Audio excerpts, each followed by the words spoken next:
Uma das distorções cognitivas mais frequentes é a catastrofização, também chamada de tempestade em copo d'água. Nessa distorção, o paciente ele começa a fazer previsões cada vez mais catastróficas, ele entra num espiral negativo de pensamentos que faz com que a ansiedade vá se tornando cada vez mais intensa, ele se transporta mentalmente para situações cada vez mais difíceis, isso gera, obviamente, intenso sofrimento. Então, quem tem essa distorção cognitiva de uma forma muito presente e ela ocorrendo em inúmeras situações do dia a dia, isso faz com que o paciente fique muito vulnerável para transtornos de humor, transtornos de ansiedade em geral, e também faz com que, obviamente, a qualidade de vida do paciente seja muito afetada em função disso. Então, entender, reconhecer, psicoeducar o paciente a respeito dessa distorção cognitiva é muito importante. E também nós podemos utilizar uma técnica chamada descatastrofização, justamente para que o paciente aprenda a lidar com esse tipo de distorção e a enfraquecê-lo.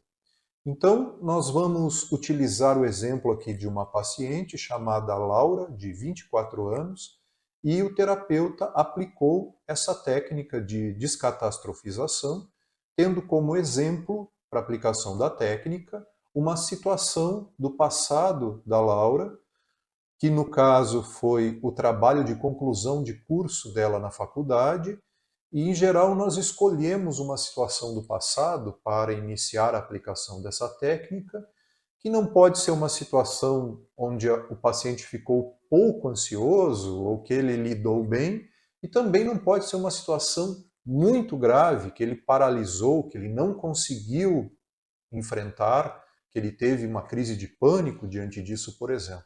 Então tem que ser uma situação de intensidade de moderada a intensa, mas que não seja aquela intensidade máxima de ansiedade que o paciente já experimentou. Em resumo, não pode estar nos extremos, nem muito leve, nem extremamente grave.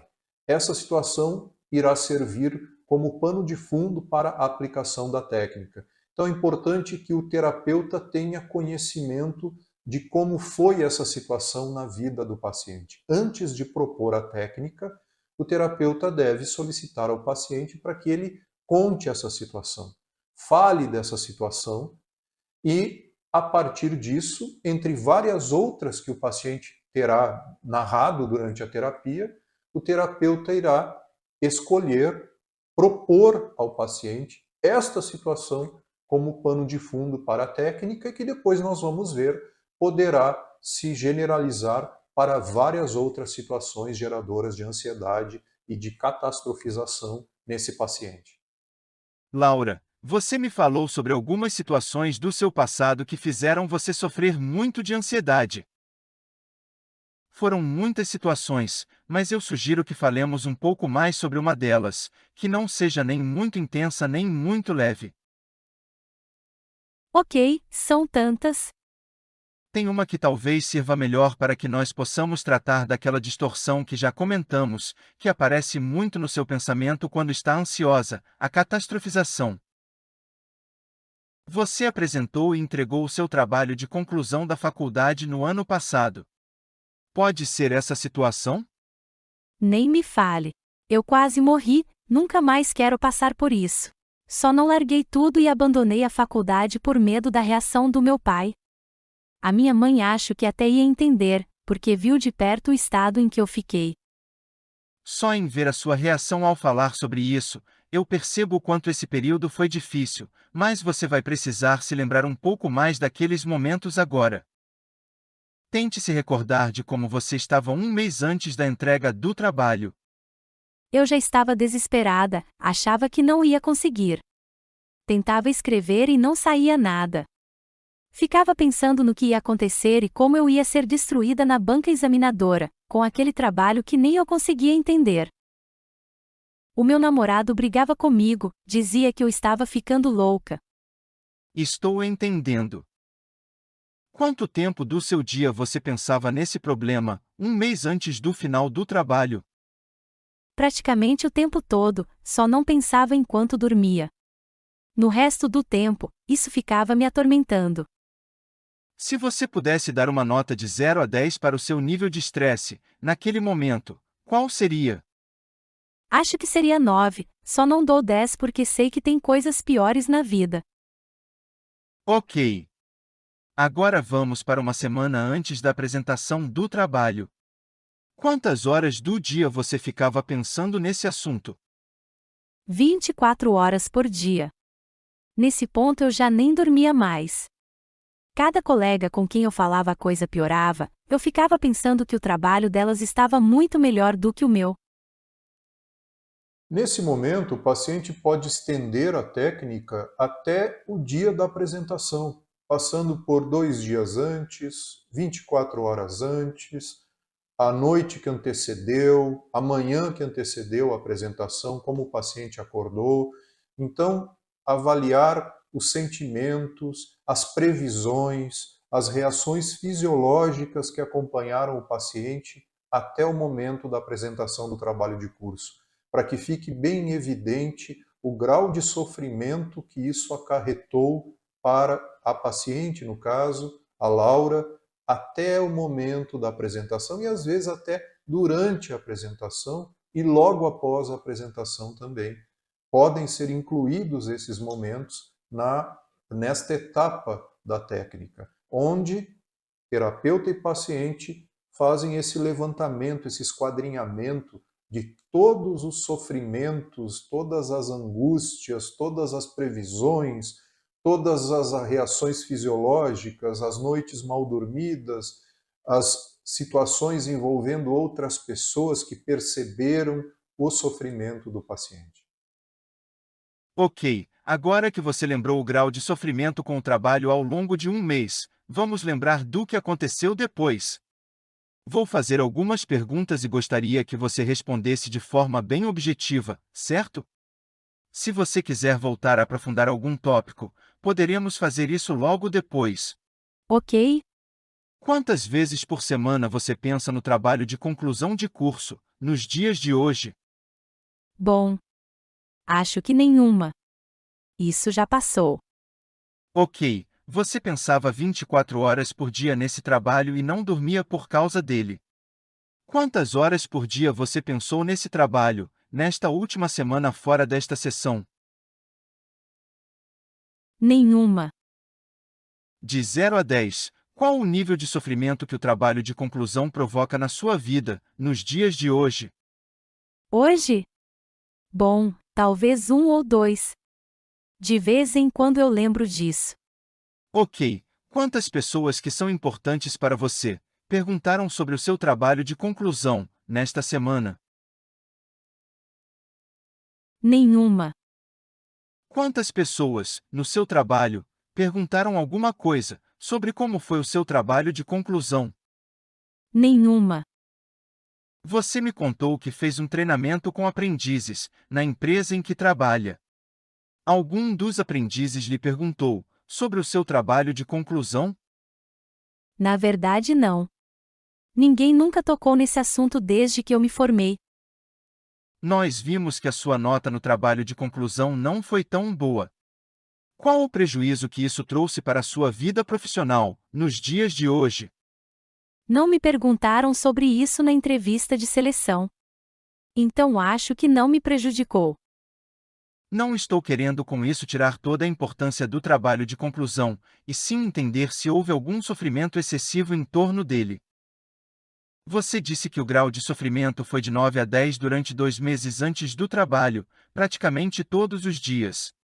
E nos dias de hoje você nem lembra mais disso, ninguém pergunta sobre isso e a nota mediana não lhe trouxe prejuízo profissional. O que isso pode significar? Que eu sofri demais por uma coisa que não era tão importante, mas naquele momento eu não conseguia ver dessa forma. Sim, quando a gente ainda não sabe o que vai acontecer e está muito ansioso, é sempre mais difícil. Mas será que não existem outros trabalhos de conclusão acontecendo hoje, na sua vida? Situações que estão provocando muito sofrimento e que se eu lhe fizer as mesmas perguntas daqui a 2 meses você nem mesmo vai lembrar? Vamos examinar isso juntos?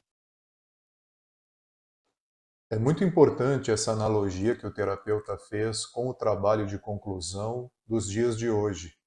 Então, o termo trabalho de conclusão carrega todas essas memórias, todo esse aprendizado de que foi catastrofizado, que gerou um intenso sofrimento que não se justificou com o passar dos dias. Então, esta senha do trabalho de conclusão, ela pode servir para o paciente se dar conta de situações dos dias de hoje.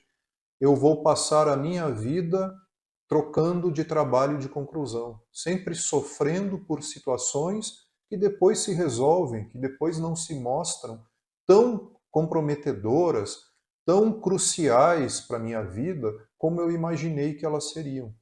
E se eu não abordar essa catastrofização, eu só vou ficar trocando de cenário. O enredo será sempre o mesmo. Eu estarei sempre catastrofizando.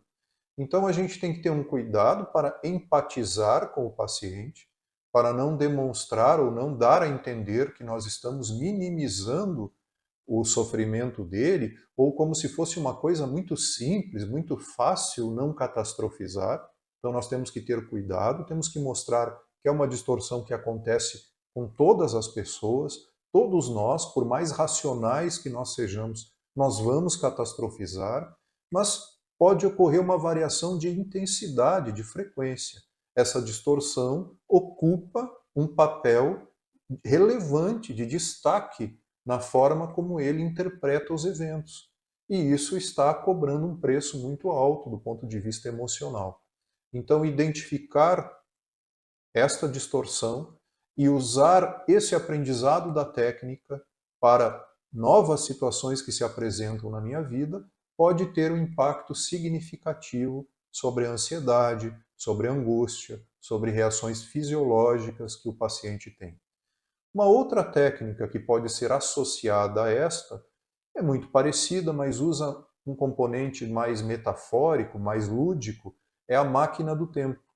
Se nós nos imaginássemos aqui numa máquina do tempo e pegássemos esse problema que tu estás me trazendo hoje, esta situação que está te angustiando, e voltássemos no passado para uma outra situação parecida na nossa máquina do tempo, programássemos ela para voltar a 2 anos atrás, havia um problema parecido com esse. Aí nós avançamos na máquina do tempo juntos para 1 mês à frente. Quanto isso ainda te incomodava? O quanto tu pensavas nisso? O quanto as pessoas te perguntavam sobre isso? E se nós avançássemos 6 meses à frente? Em algum momento isso ainda tinha algum impacto na tua vida? Então examinamos o passado, encontramos uma situação semelhante, avaliamos o que aconteceu depois. Agora vamos programar a nossa máquina do tempo para o futuro. Daqui a 1 mês, será que essa situação de hoje ainda vai estar ocupando muito tempo do teu pensamento? Ainda estará te trazendo alguma consequência? Ainda fará com que você esteja angustiado no nível que está agora? O que terá acontecido? E daqui a 2 meses? E daqui a 6 meses? Será que não estará ninguém mais lembrando disso? A gente usa muito com o paciente com fobia social, que passou por uma situação constrangedora. Daqui a uma semana, daqui a 15 dias, daqui a 30 dias, quem vai lembrar disso? Quem vai falar sobre isso? O quanto isso será importante? Então, a máquina do tempo é uma forma de aplicar a descatastrofização dessa maneira um pouco mais, entre aspas, leve. E o paciente tem que entrar nesse exercício imaginativo para perceber como a catastrofização faz com que ele tenha sofrimentos, entre aspas, né, desproporcionais, ou até mesmo, em algumas ocasiões, desnecessários. E que ele pode lutar contra isso. Em outros momentos, dentro da terapia, talvez se cheguem a crenças nucleares ou a esquemas, se for a terapia do esquema, que expliquem por que o paciente tem essa distorção de uma forma tão presente. Mas neste momento da terapia que nós estamos considerando, a descatastrofização pode ter um impacto importante para estabilizar emocionalmente esse paciente, para minimizar os danos emocionais daquele quadro do momento, daquele quadro atual.